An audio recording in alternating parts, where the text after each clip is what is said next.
Welcome to today's interview. I brought on Travis Johnson. Travis, welcome. Hey, thanks, Heather, for having me on. Please give the listeners a little background. Where do you live and what do you do? Sure. I'm in Oklahoma City and I host the Nonprofit Architect podcast where I interview nonprofit leaders, business leaders, consultants, and people with special skills to help you build stronger nonprofits. I'm also still active duty Navy, a naval officer attached to Tinker Air Force Base in Oklahoma with more than 21 years of service. You sound like a radio DJ. Like you definitely have this podcast thing down. It's one of the reasons I got into this gig. I was the command briefer out in Bahrain, and they were like, Travis, have you heard your voice? And I'm like, I hear it every day. Like, no. Have you really heard it? Like, you have that kind of magical, like that sweet late night FM DJ tone. Yeah. And I'm like, well, I mean, I never really looked at it that way. They're like, no, like really, like when you talk, when you're doing the brief, like the whole room is calm. I was like, really? They're like, yeah, pay attention next time you hear other people speaking and see how people are agitated. And then when you get up and speak, kind of look over the crowd and everyone is just seriously like in calm or in Zen mode. It's interesting. Yeah, no, but it's very, very nice. So Thank we've you. been talking quite a bit, and I'm excited to share more of your stories and your experiences and your own insight. But I guess where do you want to start? From your background, what do you want to share? But this whole that we have choice on how we design our life. Sure. I'll give the audience a quick overview like I gave you before we started. For those of you not familiar with me, at age 17, I graduated high school. And up until that point, I had moved 36 times, was in 12 schools in 6 states, 5 different foster homes, 8 total. But I got to go back to a couple, because they liked me. And I survived 2 murder attempts, which is just nuts to most people. They're like, what do you have to do to have someone try to kill you? Well, in my case, it was just being in my house because it was my mom and my sister that tried to kill me. Yeah. And what I asked you is because a lot of people coming from a childhood like that would have stayed in victimhood and, as you shared, might have had multiple baby mamas or been in jail back and forth and some crazy background, but instead you changed the trajectory of your life. And so was it one thing? Was it many things? How did you change, your path? Well, it's a pretty interesting journey, and thanks for the question, Heather. Moving as much as I did was almost the key to get away from the crazy, even though it sounds kind of weird. Like, I'm not a fan of moving away from your problems. But when you move and you see the same situation unfolding in front of you again and again, let me give you an example. Like, you help someone outside and they're digging a fence post or working on a garage or whatever they're doing. And you say, hey, innocent question, like, hey, why are you doing it that way? Not like challenging, like the way they've decided to do it, but they'll say something like, it's my way or the highway, and this is the way we're doing it. And I was like, oh, that's interesting. But I go move somewhere else and the same thing was happening, but they were doing it in a different way. So you'd ask them, why are you doing it this way? And they say the same thing. It's my way or the highway. And so what I picked up on through all these moves, I'm at 50 right now, 50, but through all these moves, there's not just one way to do things. There's many ways to accomplish the same thing and many pathways to get to where you want to go. Mm. And it is not what's presented to you that's real, right? You get to decide what it is that you take on or what you reject. I know from 0 to 7 and 18 to 25 are the 2 times in your life where you change the most. Well, 0 to 7, really, you don't have control over it. And you are really just programming your subconscious. So anything that's presented to you, and if you had trauma in that time period, I'm really sorry because you programmed your body to understand that to be the truth. What you then learn over time is that you really have the choice if you want to accept or reject those experiences and what people tell you. And you see it all the time. You see it in cyberbullying, you see it all over the internet and in person. People are like, oh, Heather, you're just not, fill in the blank. And you really shouldn't just listen to that. When you're presented with something like that, you have the choice to accept or reject what was presented to you. Like if I said, hey, Heather, you're looking great today. I love the red hat. I love your just, I'm going to hop on video and it's going to be great. and that's just how it's going to be attitude. And there's nothing wrong with that. Now you have the choice whether or not you want to take that in and say, "Oh, thanks, Travis, that was great," or like, "Man, Travis don't know what he's talking about. I would much rather if my hair was all done and my makeup was all the way I want it to be," or whatever the thing is, right? You have the choice. Yeah. What a lot of people don't understand is when someone says that to them, they just take it on immediately. Like, I can't believe they said that. Well, was it true? Well, no, it wasn't true. Then, like, what? Who cares what they have to say? Yeah. You know? Oh, so and so said something about you. Oh, we'll have them text me. Oh, they don't know my number. Well, maybe they don't know me as well as they think they do. Well, this whole accept or reject is a really big thing, but you're right. As adolescents, as kids, we can't reject things because we believe everything in our environment is true. But Hmm. as adults, how do you get into that mindset of accepting or rejecting? Or maybe a space that I've been living from is this whole, maybe I don't have the answers. Maybe I don't know. Yeah, you might not know. And I know we touched briefly on the mask debate. And the truth is, no matter where you fall on the spectrum of got to have a mask on and a face shield and a biosuit, or whether you're out headbanging in a hurricane, right? No matter where you feel in that spectrum, there's going to be things that you don't know. We might find out in a few months that this is the deadliest virus known to man, and we should have been in bubbles the entire time without touching or you know touching anybody or anything ever again. Or we might find out that we live in an abundance universe and we are easily past this disease and we never needed to wear masks in the first place. Whatever we find out, we just don't know that answer yet. Yeah, I'm There's going to go always ahead going and to be go with the something. latter. I'm going to go with the latter. Yeah, I've got an immune system and I believe in the Lord, and Yeah. that may or may not protect me from getting sick, but I've got to believe in something. So why not believe in that? Yeah, for sure. And something you shared with me, do you want to talk a little bit, we might as well, into the BTFA? Oh yeah, BTFA. So it's not usually talked about in that frame. And when I asked Heather before the show if she ever heard of it, she looked at me like I was crazy. And I'm like, you have, but you maybe haven't thought of it that way. What BTFA is that our beliefs turn into our thoughts turns into our feelings, and our feelings is what turns into action. Yeah. Because no matter how much information that we do have, we never take action until the feelings get engaged, right? We don't actually make a decision until the feelings hit. So whatever your beliefs are, if you believe that the world is bad, right? Everyone's out to get you. Well, that's going to turn into your thoughts. That's going to turn into your feelings. That's going to turn into your actions and really your reactions when things happen in the world. You'd be like, everything that happens, you're going to be like, see, I knew it. I knew it in my soul that whatever is bad. But the same situation with a different person, they might have the belief that, you know what, things are inherently good. And I'm believing that this is good. And I feel that this is good. And even though this interaction might not be the way I want it to, I'm going to give them the benefit of the doubt and say, you know what, there's probably something I don't know here that's going on, and I'm okay with it. Yeah. So somebody I listen to often has been a mentor of mine for years is Abraham Hicks. And what Abe says is, what influence are you under? And even A Course in Miracles, they talk about it differently, but they simply state, you can live in we have like a split mind. So there's ego, which is that negative, the fear-ridden anxiety, scarcity, most of society lives in.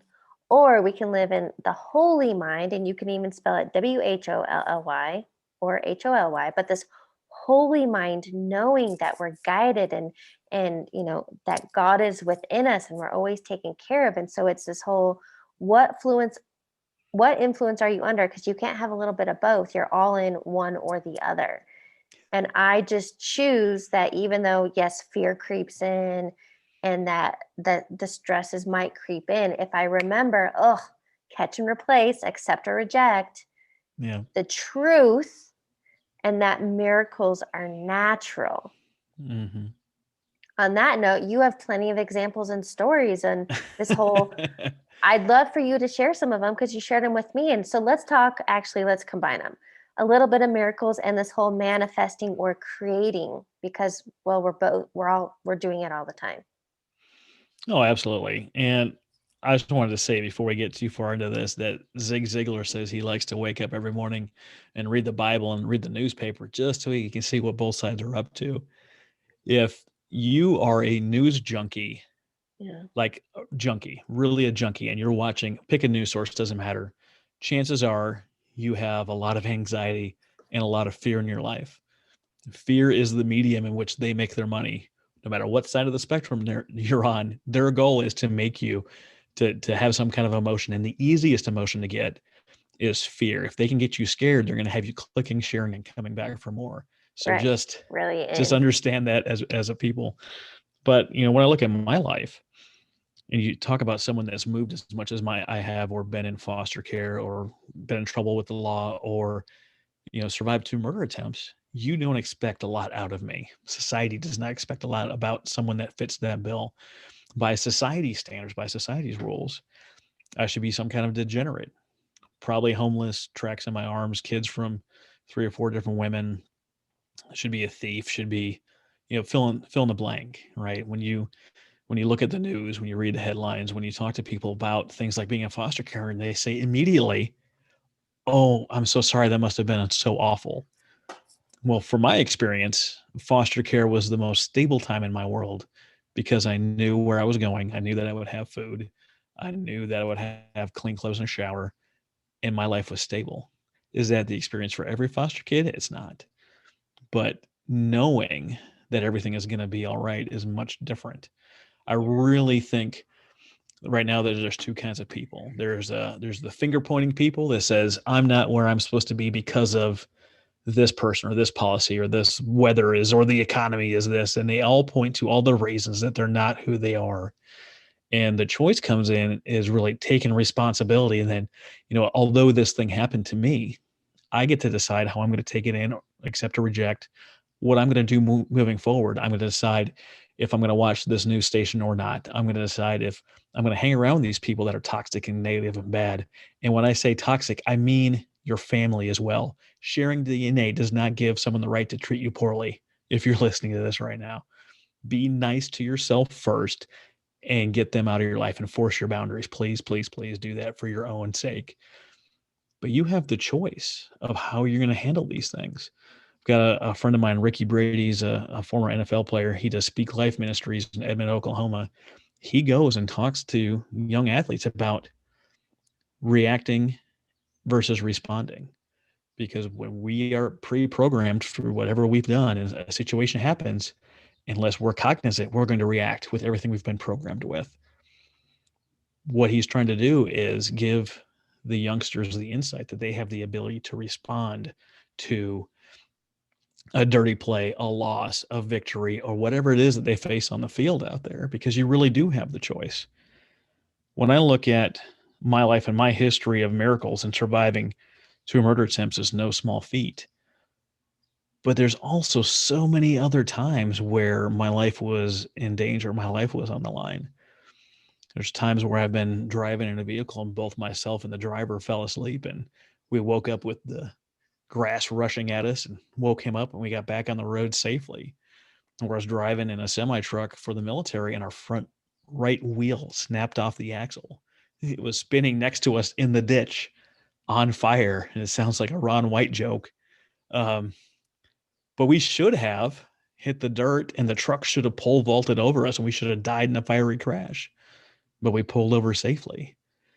I got in an accident with my truck a couple of years ago at a place that we're never stopped on the interstate, just happened to be stopped. And I looked up, and I was approaching a little bit faster than the brakes would work. And we pulled away. We got in an accident. The airbag went off. I was fine, completely fine. In the front of my truck, it looked like there was a handprint keeping me from crushing this family, and no one was hurt. Like, that shouldn't happen. All those things, by the rules that we think we live in, all the things in my life shouldn't be possible. But here I am, more than 20 years in the military, approaching my 20th anniversary here in June coming up. My daughter's graduating high school this year. I just finished up my master's. I paid $0 for both my bachelor's and my master's. These things shouldn't be here for me. They shouldn't be happening by society standards, yet they are. So how, I guess, what advice would you give, or experiences that you've had, to open your awareness that, gosh, maybe I don't know everything, or I only know a piece of the pie, and that there's so much else available and miracles happen naturally, and all these things. You even shared, like, you can get college for free. Did you know that? So how do you even share that advice? When you look, you first you need to read. You need to be open to new life. If this is a mini off branch to what Heather's talking about. If you don't know something, that information is out there. Books by pick an author, they have dedicated 10 to 40 years of their life into this book. The Right. hack is you can download the book within a couple of days into your body and have the answers to all the mistakes they made. But there's people out there like Dr. Joe Dispenza, Gandhi, Martin Luther King Jr., Rhonda Byrne with The Secret. There are so many things out there where they talk about the hidden, the unnatural, the unseen. And I, Travis, myself, proper, my physical body, hasn't been able to do all of these things. But myself, connected through faith to the infinite intelligence, whether you call that God or some other word, knows that these things can happen. And you'll find yourself in, if you're doing Bible speak, we're talking about Christianity, talk about praying and, pretending like it's already happened, right? Acting like it's already happened.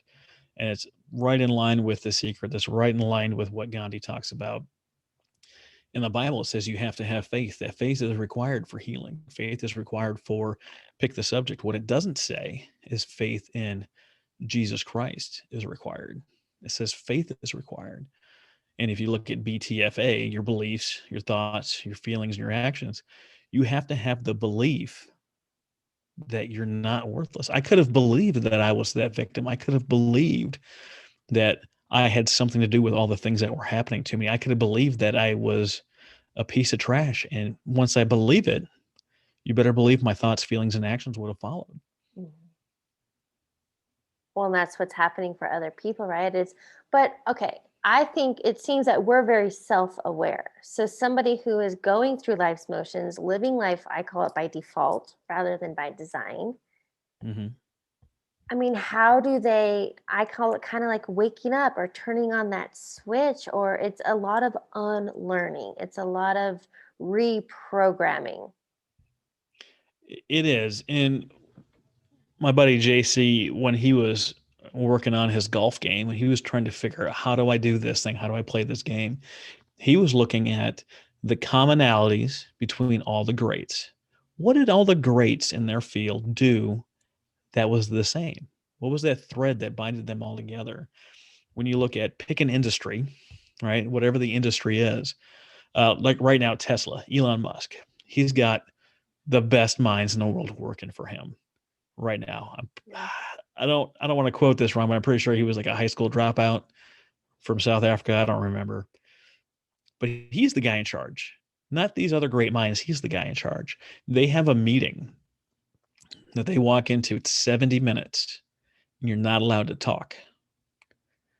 You know what questions you have walking into the room, and when you come out, you have answers. But ain't no one talked to one another. Not a word was said. And they're getting more done in the 70 minutes than a week's full of meetings anywhere on earth. Are you talking about meditation? What are they doing? So they go in there with their questions, but they all sit in silence? Right. No one says anything. They come in, they sit down, and they think. It's all within them. Mm. They're passing each other messages. Mentally, intellectually. Yeah. Okay, so wait, time out, because I think that puts too much power in the self. Hmm. And so is it that they're all going in with these, the mind questions, but by quieting the noise, the answers are coming through them? Right. Because they're not focusing on themselves, they're focusing on a thing to help the greater good. Their biggest mission right now is to populate Mars. Right. So when they're going in there not for engineer number 11, right? They're going in there for the greater good. When I look at my journey through entrepreneurship, all the things I've done well within the Navy, It wasn't till the focus was off of Travis Mm, that any of the things I've been doing this year have happened. As soon as the focus was off me and I wasn't driving this thing, you know, the natural world says that you have to be a leader, you have to be out front, you have to be working hard, you have to grind, grind, grind, and eventually 50 years later you'll be somebody. All right, that's what they're saying. yeah. But when the focus was off me, when it wasn't all about Travis anymore, when I started the nonprofit architect, and even during that time a little bit, I was still trying to focus on me through coaching and consulting. When I put the focus on really, truly helping other people get to where they need to go, everything opened up for me because I was finally not fighting the current, not fighting the rapids, not trying to get what Travis wanted, Yeah. but truly, truly trying to impact the people in my world and in my sphere of influence to help them get what they want. And what you shared with that, though, to me was this whole like you were being led versus trying to, okay, because Hmm. society, I feel like the messaging out there is to push, to force, to take action, make things happen. I'm like, that's actually the hard way. But you That is the shared hard how way. Yeah. you were being led and it was flowing and easy. So, how do we get into that mindset? You have to pay attention to what is actually going on around you. I was getting on calls with people, trying to find guests, trying to find clients, and I was pushing my agenda, is what I was doing. What I Mm, wasn't hearing, because my internal voice was too loud for me to hear what everyone else was saying, is they were asking me not about nonprofit works, really. They were asking me about podcasting and how they could share their voice. And when I finally actually heard what they were trying to ask me, mm, everything flowed in that direction. I created a podcast guide that sold, flew off the shelves, that everyone that it got in their hands, they couldn't help but be overflowing with how much abundance and how much value is in this thing. They immediately were asking, Travis, where is the course? 6 months before that, I wasn't thinking about podcasting or podcast course or any of that stuff. And they're like, this is exactly what we need. It's in the language we can understand. It's easy to implement. We need you to walk us through this thing. mm. And the very next day, I went into one of my mastermind calls and I talked about this thing. And they said, hey, Travis, hold on after the call. I did not preordain this. I did not set this up. They came up and said, hey, here's the email to our friend Julie.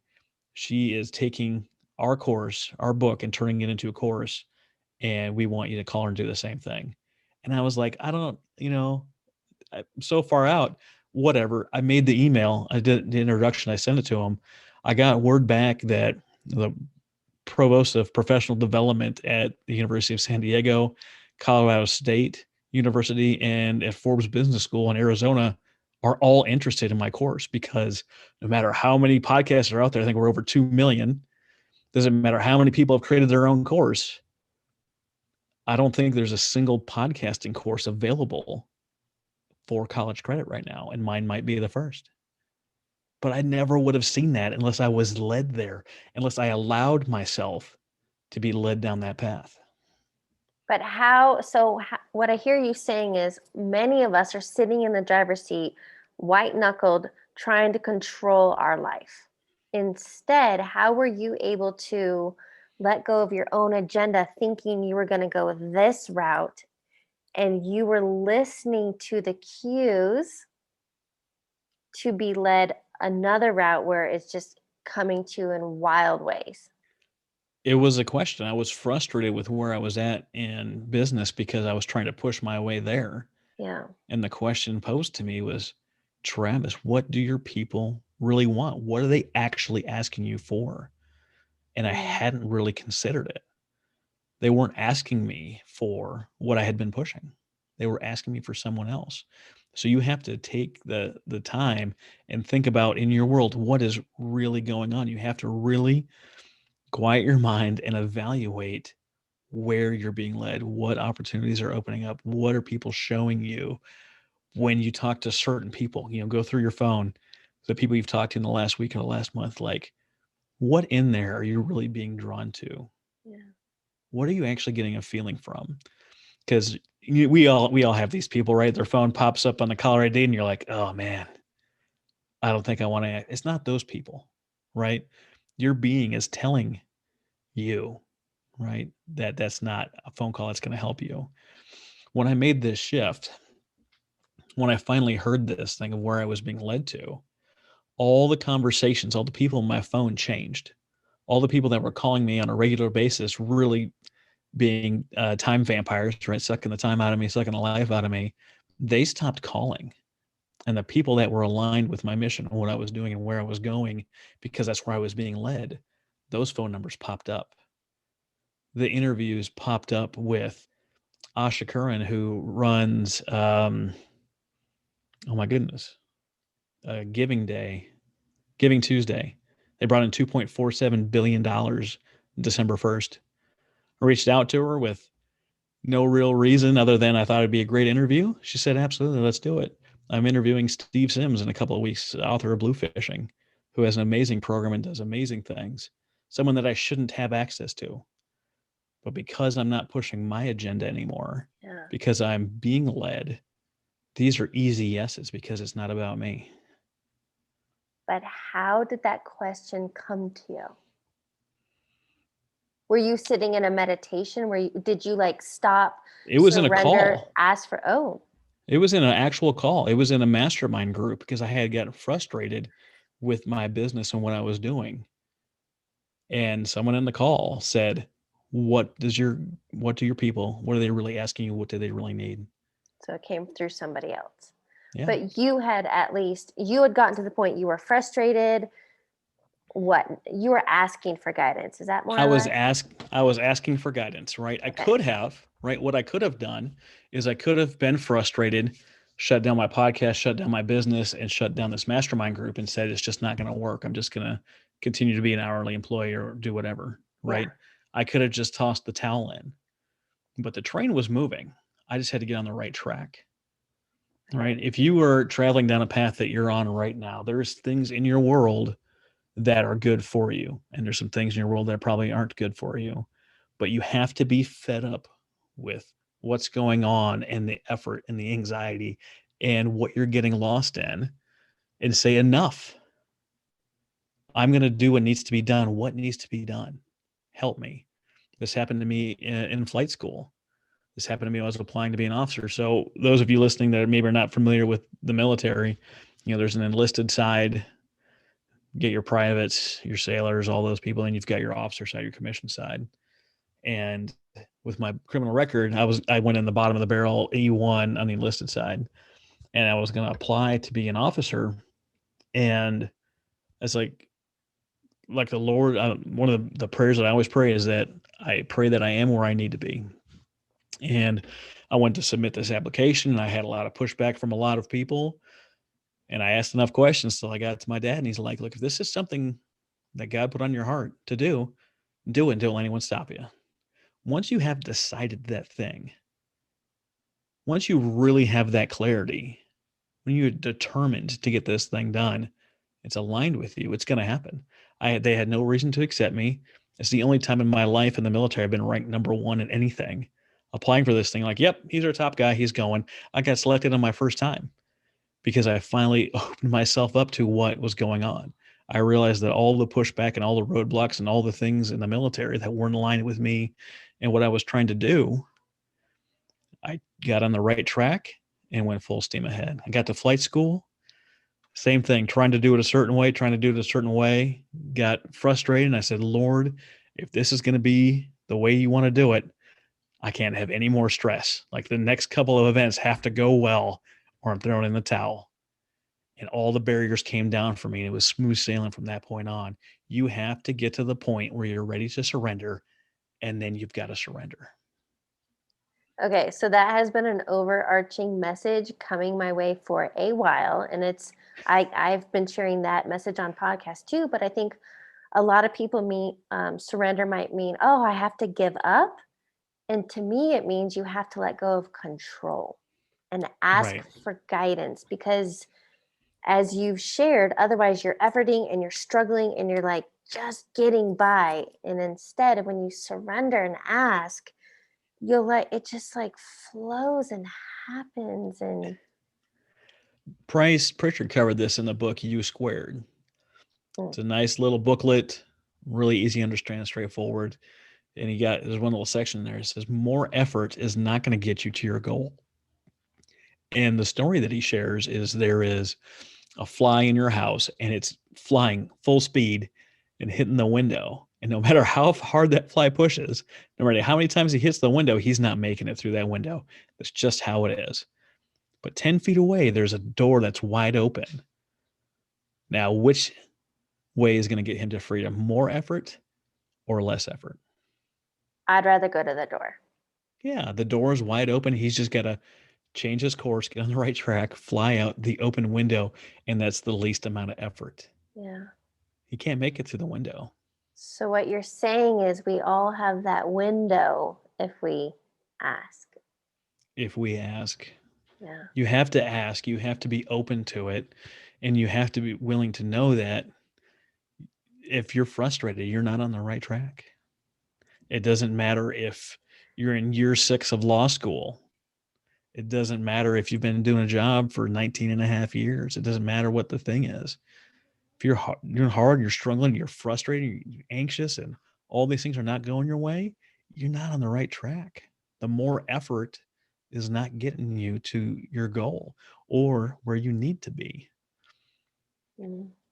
I love that. So question for you, what is a key takeaway you want listeners to get from our conversation?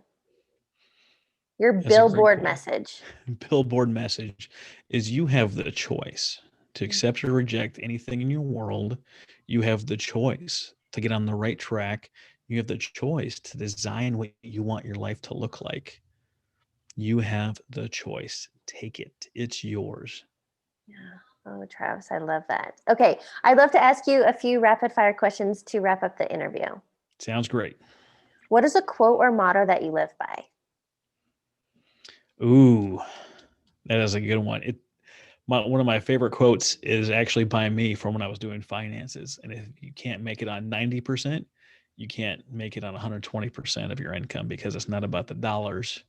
It's about the belief. When we changed in my household to get on a budget, there was a big shift, but the shift didn't really occur until we started giving. We had set up monthly recurring giving to different organizations for reasons that we cared about. That's when our view of money changed for us. We went from having that close-handed fist to every dollar that came in we had to hold on to having that open hand. Yeah. And understanding that dollars are going to come in and dollars are going to go out, and they might as well go where I think they'll do the best good.